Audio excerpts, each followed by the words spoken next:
할렐루야. 말씀 충만하십시오. 성령 충만하시기 바랍니다. 오늘 말씀은 평지수훈 네 번째 시간입니다. 그 산상수훈에 비해서 우리 누가복음에 나와 있는 평지수훈은 분량이 좀 작습니다. 내용도 좀 적고 한데 오늘 읽었던 본문은 평지수훈의 결론입니다. 결론. 지난 3주 동안 우리가 예수님께서 그리스도인은, 하나님의 백성은 세상과는 구별된 삶, 다른 기준을 가지고 삶을 살아야 한다. 우리에게 계속적으로 말씀해 주셨는데, 첫 번째가 우리 복에 대한 개념이었죠.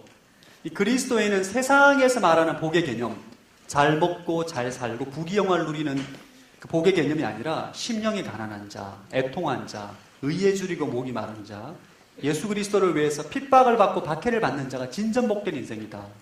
그런 인생을 추구할 때에 하나님의 사람으로 복된 인생이 될 것이다. 우리가 말씀을 나눴습니다. 세상을 따라가면 망한다. 세상의 가치관을 따라가면 복이 아니라 화가 임할 것이다. 3주 전에 나눴던 말씀이고, 두 번째 나눴던 말씀은 원수를 사랑하라 말씀을 나눴습니다. 세상에서는 세상에서는 눈에는 눈, 이에는 이, 원수에게 복수를 하는 것이 당연한 이치지만 그리스도인은 원수를 사랑한다. 명령입니다. 명령. 오른뺨을 때리면 왼뺨을 내어주고, 속옷을 가져가면 겉옷을 가져다 주고, 오리를 가져가면 심리를 가주는 것, 이것이 바로 그리스도인의 삶의 기준이 되어야 한다.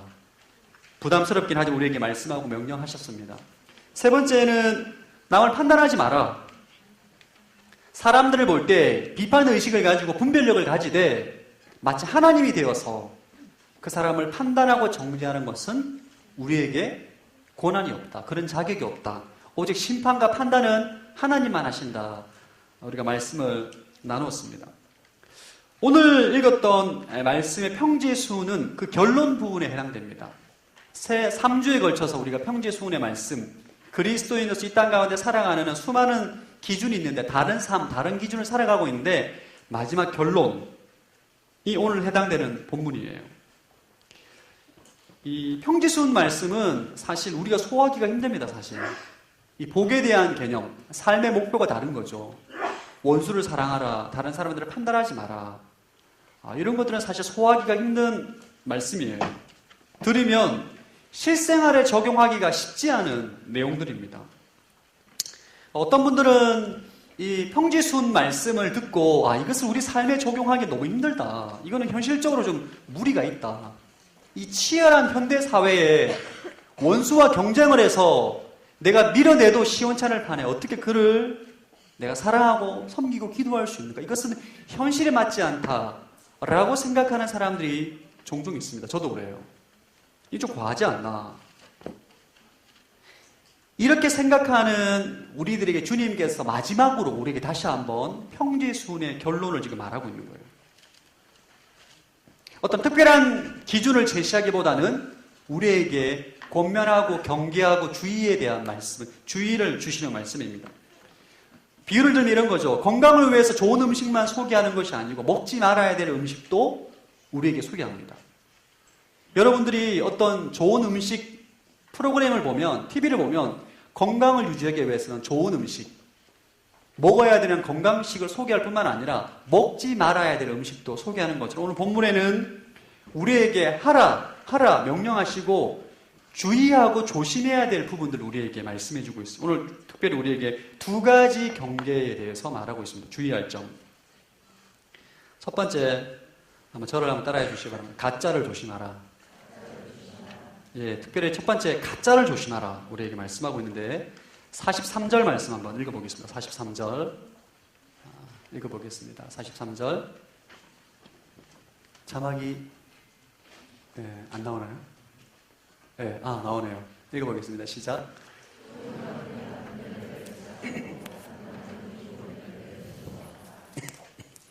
갑자기 예수님께서 결론 부분에 나무 이야기를 합니다. 좋은 나무와 나쁜 나무. 좋은 나무는 좋은 열매를 맺고 나쁜 나무는 나쁜 열매를 맺는다. 콩 심은 데 콩나고 팥 심은 데 팥 난다는 거죠. 오늘 본문에 나오는 나무는, 좋은 나무는 참된 예언자, 나쁜 나무는 거짓 예언자를 말씀하시는 것입니다. 이 비유는 너희가 평지수훈 말씀을 듣고 하나님 말씀을 듣고 순종하며 이 땅 가운데 삶을 살아가는데 다른 삶, 다른 기준으로 세상의 빛과 소금으로 살아가는데 주의해야 될 것이 있다. 그게 뭐냐면 거짓 예언자를 조심하라는 거예요. 가짜, 짜가, 짝퉁 조심하라는 겁니다. 마태복음에 보면 이 말씀이 더 자세하게 기록이 돼요. 마태복음 7장 15절에 17절 한번 우리 자막을 통해서 읽어보겠습니다. 시작.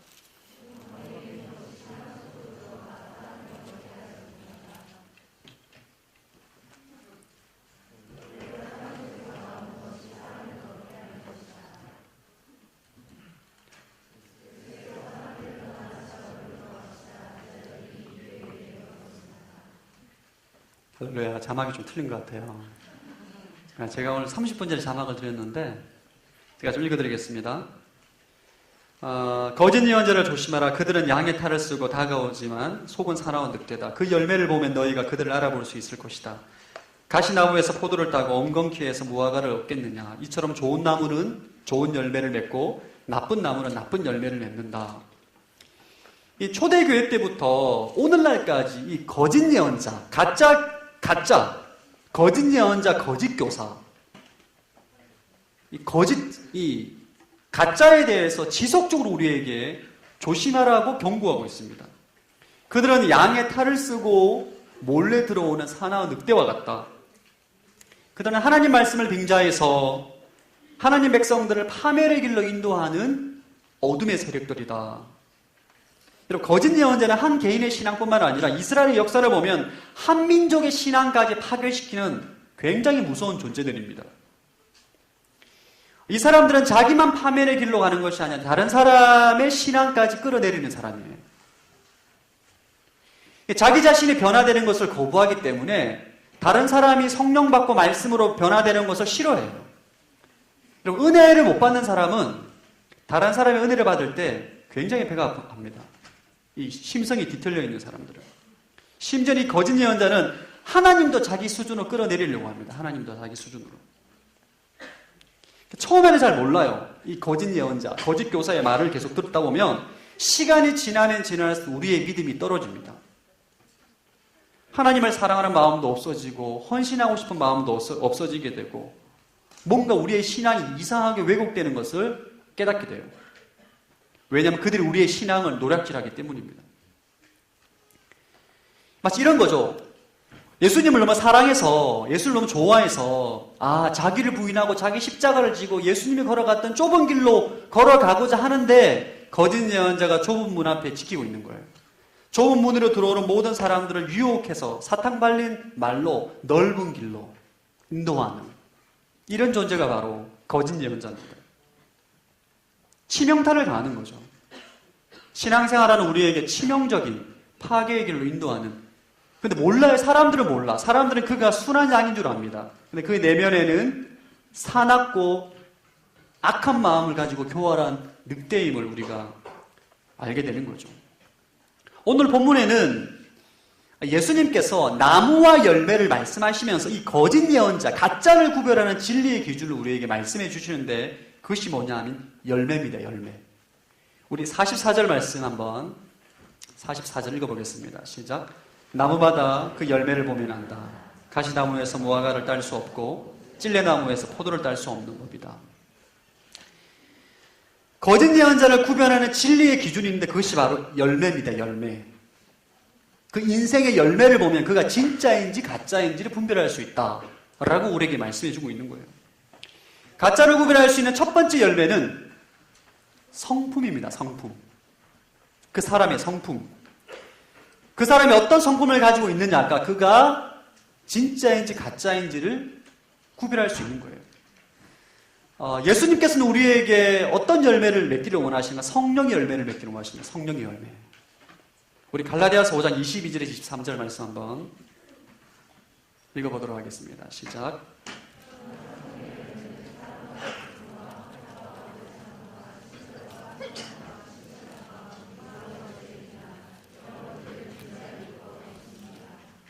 예, 성령의 열매 총 9가지가 나옵니다. 사랑, 기쁨, 화평, 오래 참음, 친절, 선함, 신실함, 온유, 절제. 이 9가지 열매가 나오는데 사랑과 기쁨과 화평은 자기 자신에 대한 성품이에요. 우리 내면 가운데 우리가 성령 역사를 통해서 우리 안에 드러나는 이 성령의 열매, 사랑이 있고 기쁨이 있고 화평이 있는 거죠.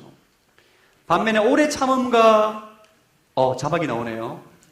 제가 엄청 많이 열심히 준비했는데 친절과 선함은 이웃에 대한 성품이에요. 이웃에 대해서 오래 참고 친절하고 선을 대하는 것, 이것이 바로 성령의 열매입니다.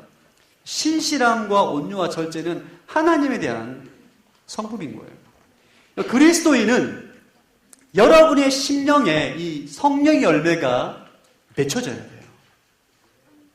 여러분이 신앙생활을 하면 할수록 여러분 성품에 이 성령의 열매가 주렁주렁 맺혀야만 여러분이 진짜인 거예요. 반면에 성령 열매가 아니라 육신의 열매가 맺히는 사람들이 있어요. 적대하는 마음, 분노하는 마음, 미워하는 것, 방종하는 것, 이런 것을 볼 때에 그가 진짜이냐 가짜인지를 우리가 구별할 수 있는 거예요. 두 번째 구별할 수 있는 열매는 메시지입니다. 메시지. 가르침. 우리 45절 말씀 한번 읽어보겠습니다. 45절. 시작.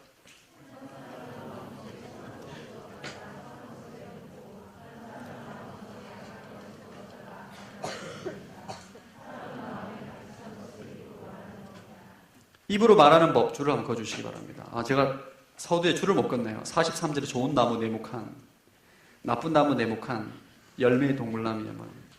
자막이 안 나와 제가 당황했어요. 사람은 여러분 그의 마음 가운데 있는 것을 말하게 되어 있어요. 음란한 생각을 마음에 품고 있는 사람은 그의 입술에 음란한 것을 말하게 되어 있어요. 분노하고 미워하는 것을 마음에 품는 사람은 입술에 그것을 담게 되어 있습니다. 반면에 선하고 착한 마음을 가지고 있는 사람은 그 입술에 그 선함이 묻어나오게 되어 있는 것입니다. 거짓 예언자, 거짓 교사는 그의 메시지와 가르침을 통해서 우리가 분별할 수 있는 거죠. 이 거짓 예언자들의 메시지 특징이 있습니다. 자기 생각을 얘기해요.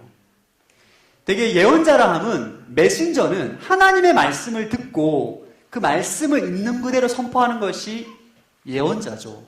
메신저죠. 근데 이들은 자신의 생각과 자신의 뜻에 따라서 메시지를 전하는 것이 거짓 예언자들의 특징입니다. 이 초대교회 뿐만 아니라 이스라엘 백성의 역사를 보면 굉장히 많은 거짓 예언자들이 남유다 말기에, 북이스라엘 말기에 엄청난 사람들이 일어나는 것을 보게 됩니다. 그들의 특징이 본인은 하나님의 뜻이라고 메시지라고 말한다. 자기 생각을 말하는 거예요. 우리 예레미야 23장 16절 말씀 한번 읽어보겠습니다. 시작.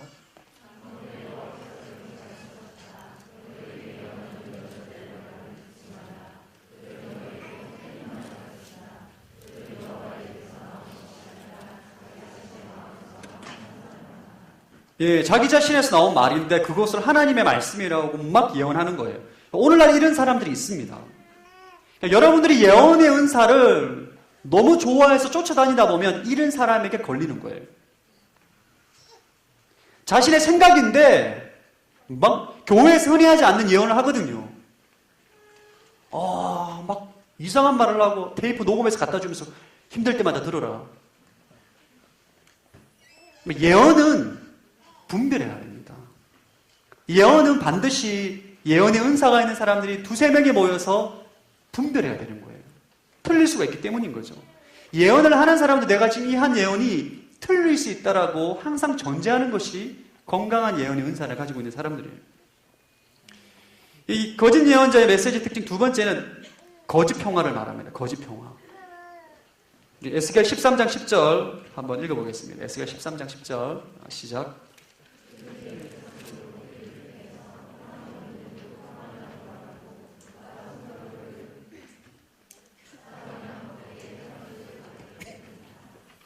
평안이 없는데 평안이다. 심판의 때인데 축복이 있다라고 말하고 있고 전쟁이 임할 것인데 전쟁이 없다. 이 거짓 예언자 대표적인 특징이 항상 평안을 말합니다. 왜냐하면 사람들이 좋아하거든요.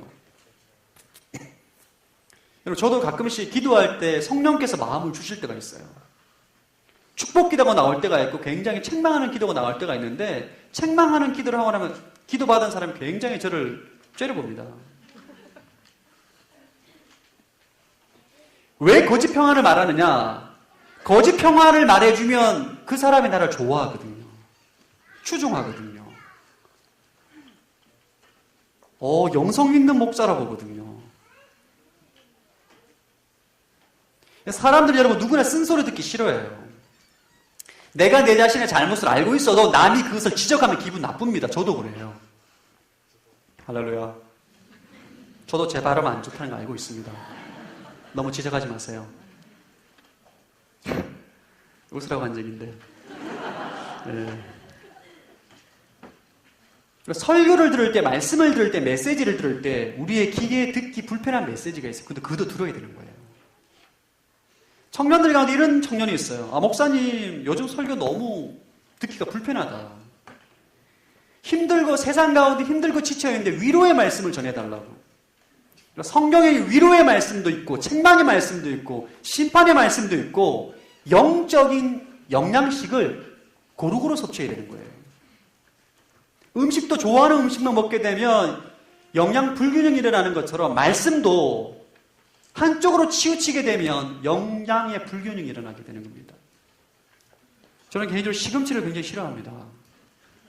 어릴 때부터 뽀빠이만을 보긴 했지만 시금치를 정말 좋아하지 않거든요. 의도적으로 먹어야만 사실 먹히는 음식인데 영의 양식도 마찬가지예요. 하나님께서 죄에 대해서 말씀하시고 마음이 불편한 말씀을 할 때는 그때도 아멘 하는 거예요. 아멘. 그때도 아멘 하는 거예요. 다 피가 되고 살이 되는 하나님의 말씀인 줄로 믿습니다. 때로는 위로의 말씀, 사랑과 격려의 말씀, 심판의 말씀, 죄에 대한 말씀, 영원한 생명에 대한 말씀, 이런 것들을 다 아멘 하는 거예요. 그래야만 영적으로 건강한 하나님의 사람으로 성장하게 될 줄로 믿습니다. 여러분이 영적인 그 기호를 바꿔야 돼요. 세 번째, 이 거짓 선지자들의 예언자들의 특징은 이 심판에 대해서 말하지 않습니다. 영원한 심판. 여러분, 심판에 대한 설교하기가 설교자가 굉장히 부담스러워요. 아무도 좋아하지 않습니다, 여러분. 죄에 대해서 말하지 않습니다. 인간의 전적인 타락에 대해서 말하기 싫어해요. 죄를 하나의 심리적인 현상이라고 해석하려고 합니다. 예수만이 구원이다 라는 기독교의 핵심을 피하는 거예요. 천국과 지옥에 대해서 말하지 않습니다. 영원한 심판, 영원한 생명에 대해서도 말하지 않는 거죠. 그들이 전하는 대부분의 메시지는 이 땅의 삶, 이 땅의 삶에 대해서 굉장히 많이 포커스를 하게 됩니다. 오늘날 교회가 이렇게 죄로 인해서 무너지고 방자해진 이유는 심판에 대한 메시지가 없기 때문입니다. 심판에 대한 메시지. 하나님이 심판하신다고 말씀을 전하면 하나님의 사랑이지 왜 심판에 대해서 얘기하느냐.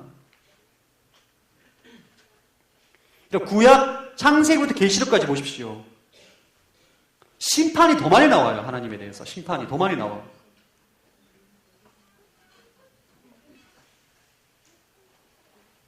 우리가 여러분, 하나님의 사람은 열매를 통해서, 그 메시지를 통해서 그가 가짜냐 진짜를 분별할 수 있어야 돼요. 그가 무슨 말을 하고 있느냐. 세 번째 가짜를 구별할 수 있는 열매는 영향력입니다. 영향력. 그 가르침을 따르는 자에게 어떤 영향력을 주고 있는가.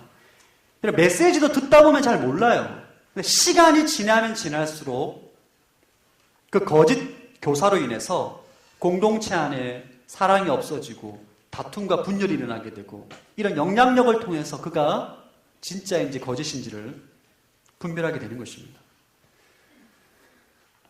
세 가지를 말씀드렸습니다, 여러분. 거짓 예언자를 분별하는 세 가지. 첫 번째는 성품, 두 번째는 메시지, 가르침, 세 번째는 영향력이에요.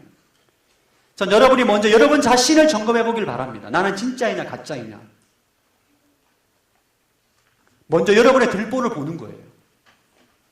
다른 사람을 보기보다 저 이 메시지 준비하다가 다 나만 바라보는 거 아닐까 겁나더라고요. 먼저 여러분 자신을 점검해 보세요. 나는 과연 성령의 열매가 내 성품 가운데 맺혀져 있는가? 과연 내가 전하는 메시지는 성경에 나오는 건전한 메시지와 동일한가? 나는 과연 사람들에게 어떤 영향력을 주는가? 나는 진짜이냐 가짜이냐? 자기 자신을 점검해 봐야 돼요. 거짓 예언자와 거짓 교사는 자신이 결코 거짓이라고 생각하지 않습니다. 절대로. 본인이 절대로 가짜라고 생각하지 않아요. 근데 문제는 그가 사람들에게 치명타를 당한다는 거예요.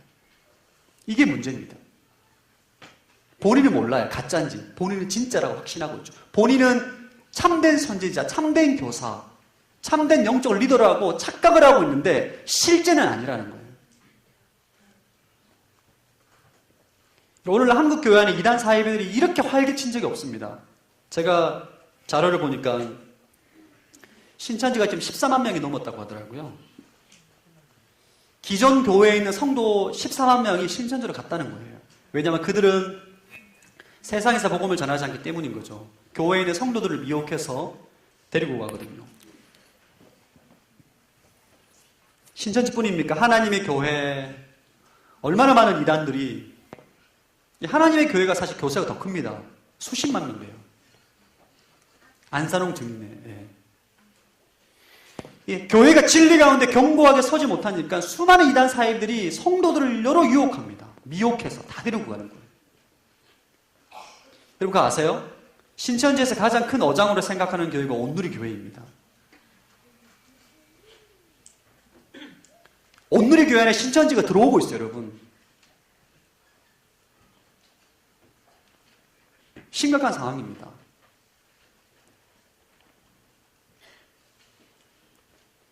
온누리교회 청년들이 성경 공부에 관심이 많거든요. 제가 얼마 전에 충격적인 사실을, 여의도 순복음교회는 신천지에 들어가지 못한다는 거예요. 왜 그러냐? 그들은 성경 공부에 관심이 없기 때문에, 오직 기도만 하기 때문에, 비유풀이를 말해도 먹히지 않는다는, 걸리지 않는다는 거예요. 이게 믿거나 말거나인데, 그냥 저 웃자고 한 얘기를 들은 것 같은데, 근데 온누리교회 청년들은 말씀에 대한 열정이 있거든요. 그것들을 통해서 신천지가 사람들을 미혹하는 거죠. 신천지는 거짓입니다. 거짓된 진리, 거짓말이에요. 오늘 예배가 끝나고 난 다음에 신천지에 대한 이단 세미나가 있습니다. 강사는 실제로 신천지에서 직접 추수꾼으로, 성경교사로 굉장히 높은 직책, 교육장까지 하셨던 분이 강의하세요. 따라서 이단 세미나는, 따라해야죠. 이단 세미나는 예방접종이다. 이단 세미나를 하는 이유는 예방접종을 맞는 거예요. 백신. 신천지와 같은 이단 사이비들이 우리를 미혹하기, 환경 가운데 그 바이러스로부터 우리를 보호하기 위해서 백신을 맞는 거예요, 여러분. 그러니까 여러분, 예배가 끝나고 난 다음에 다소 좀 힘들더라도 오늘 정말 강의가 좋을 거예요. 제가 확신합니다. 이분만큼 강의가 실제적인 분이 없어요. 굉장히 모시기 어려운 분인데 저희가 모셨습니다. 여러분, 그 강의를 통해서 우리가 이단 신천지로부터 분별할 수 있는 눈을 길러야 돼요. 이단의 실체를 알아야 됩니다. 공동체 안에 거짓 예언자, 거짓 교사는 아니더라도 진리에 물타는 사람들이 있습니다. 조심해야 돼요. 물을 탄다는 뜻이 어떤 뜻이죠? 본질을 흐리게 하는 거죠. 그죠? 물을 희석시켜서 본래의 것을 희석시키는 거죠. 이런 겁니다. 주일 예배 때 원수를 사랑하라, 판단하지 말라, 설교 말씀 다 듣고 예배 드리고 기도고 다 나왔는데 순모임 때, 목사님 설교는 설교고 현실을 몰라, 목사님은. 현실에 지금 원수를 사랑해서 지금 다 죽을 판인데 무슨 원수 사랑이야. 좋은 말씀이긴 하지만 우리 삶 가운데 실생활에 적용하기는 어려워. 이렇게 말하는 사람들, 물타는 거예요. 하나님께 자기를 부인하고 헌신하고 자기 십자가를 지고 좁은 문으로 걸어가고자 하는데 그 앞에서 옛날 다 해봤다. 해봤는데 별거 없더라. 내 인생 가운데 남은 게 이제 뭐 있나? 이런 식으로 물타는 사람. 그런 사람은 거짓 교사가 될 가능성이 있습니다.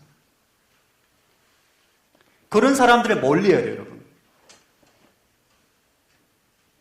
농담이 아닙니다. 여러분들 가운데 그러한 말로 사람들 가운데 회의적인 생각을 품게 하셨다면 회개하십시오.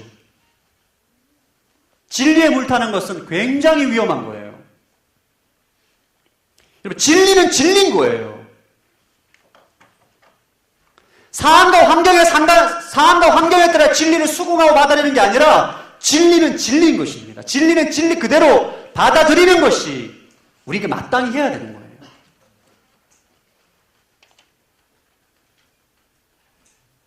말씀이면 말씀 그대로 받아들이고 말씀에 순종하기 어려울 때는 주의 도우심을 구하는 자세, 이것이 우리에게 필요한 자세인 줄로 믿습니다. 오늘 말씀을 통해 주님께서 우리에게 말씀합니다. 가짜를 조심해라. 여러분, 가짜의 말에 동조하지 마십시오. 가짜가 그 말을 했을 때 순모임 안에 부끄러워하는 영적 분위기가 조성이 되어야 돼요. 왜? 본인도 깨달아야 돼. 그게 잘못되었다는 걸 깨달아야 됩니다. 여러분, 진리의 말씀을 들을 때에 전심으로 아멘하게 되기를 축복합니다. 진리인 거예요. 공동체의 순결은 온전히 지도자의 책임이 아닙니다. 지도자의 책임도 있지만 모든 회중들이 이것을 분별할 수 있는 영적인 성숙도를 가져야 돼요. 진리가 무엇인지 가짜가 무엇인지 이것을 분별할 수 있는 눈을 가져야 됩니다. 어떻게? 열매를 통해서. 전 여러분들이 열매를 통해 진짜와 가짜를 분별하는 영적 분별력을 가지게 되길 축복합니다. 오늘 주님께서 우리에게 말씀하시는 거예요. 두 번째 우리에게 주시는 주의, 위선적인 신앙으로 미혹당하지 말라는 거예요. 우리 46절 말씀 한번 읽어보겠습니다. 46절 말씀 읽어보겠습니다. 시작.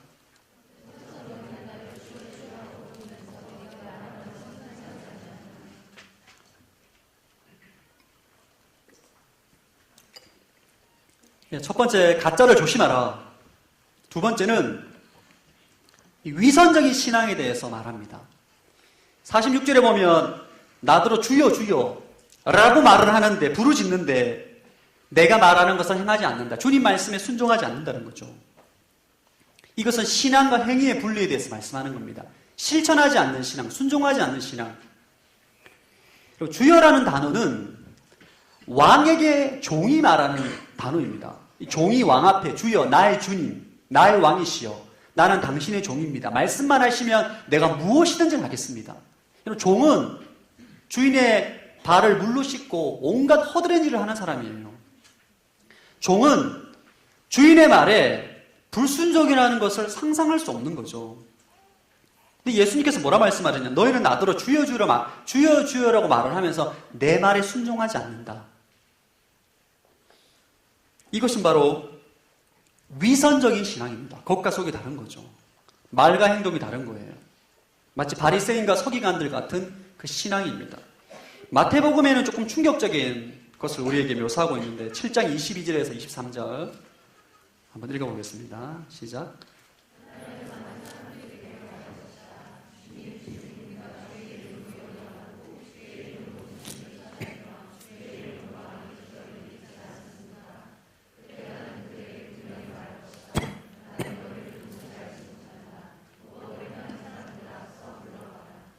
그날에 많은 사람들이 내게 이렇게 말할 것이다. 내가 주님, 내가 예수 이름으로 귀신을 쫓아내고 표적과 기적과 병든 사람을 고치고 엄청난 사역을 했습니다. 근데 예수님께서 뭐라 말씀하시느냐? 나는 너희를 모른다. 무복을 행하는 자야, 꺼져라. 주님께서 그들을 모른다는 거예요. 위선적인 신앙, 예수님을 주님이라고 부르면서 실천하지 않고 순종하지 않는 신앙, 나는 너희들을 모른다는 거예요. 관심이 없다는 거예요. 더 충격적인 내용이 나옵니다. 마태복음 7장 21절 한번 읽어보겠습니다. 시작. 내게 주님 주님 하는 사람이라고 다 하늘나라에 들어가는 것이 아니다.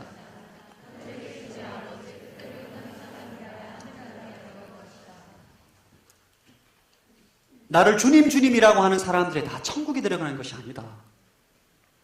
충격적이죠?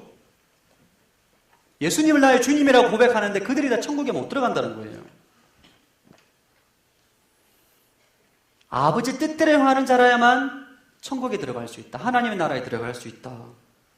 이 말은 구원이 순종이라는 선행을 통해서 달려있는 것을 말하는 것이 아니고 구원은 믿음을 통해서 받는 거죠. 그러나 순종하고 행동함으로 믿음을 표현하라는 거예요. 우리에게. 여러분이 하나님을 믿는데 예수님을 믿는다라고 말한다면 여러분의 삶에 그 내용이 나타나야 된다는 거예요. 저를 한번 따라해 주시기 바랍니다. 참된 믿음은 반드시 순종을 동반한다. 여러분, 예수님을 정말 믿는 사람은 그의 삶에 순종이 따라오게 되어 있습니다. 말만 주님이라고 말하고 순종하지 않는 사람은 가짜 믿음이에요. 가짜 믿음. 믿음이 죽은 거죠. 야고보서 1장 17절 말씀 한번 읽어보겠습니다. 야고보서 1장 17절 시작.